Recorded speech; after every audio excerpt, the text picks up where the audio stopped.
how can you actually get the end result of a calculation if you're missing an entire piece of the calculation in a supply demand calculation?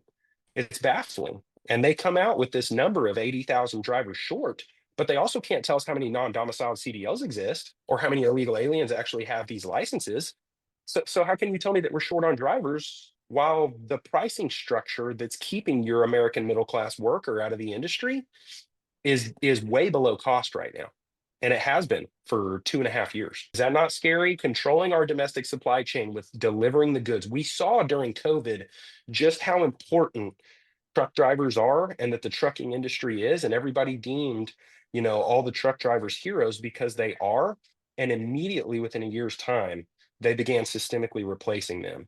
And so this is incredibly important to get this message out.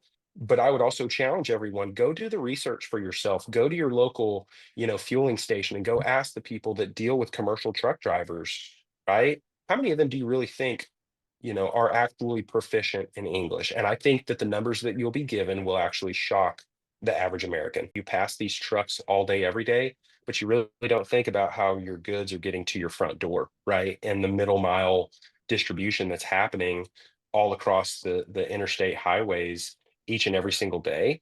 And if this has been allowed to build up over years, exactly what else is going on in the cabs of those trucks that we're not really paying attention to? And again, I understand that there are, things when it comes to being constitutional, but also as American citizens, we have constitutional rights as well, right? My wife, my children being safe on the highways and things, we pay taxpayer dollars for these types of things. So one of my main questions is, where is the commercial motor vehicle enforcement nationwide, whether it's state or federal? Because our federal governing body has a $1.1 billion, billion with a B, annual budget with about 1,100 employees.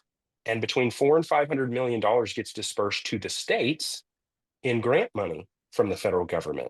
So you've got 1,100 federal employees with $600 million plus left over, and they just continue to give out these motor carrier numbers like they're candy. I mean, the numbers are baffling. They still keep coming out since July 1st, even after the English language proficiency, and they keep ramping up faster and faster, Steve, at the federal level with issuing these authorities to be able to operate on the roadways. They're not doing their audits. And then the state level, they give out $400 to $500 million per year.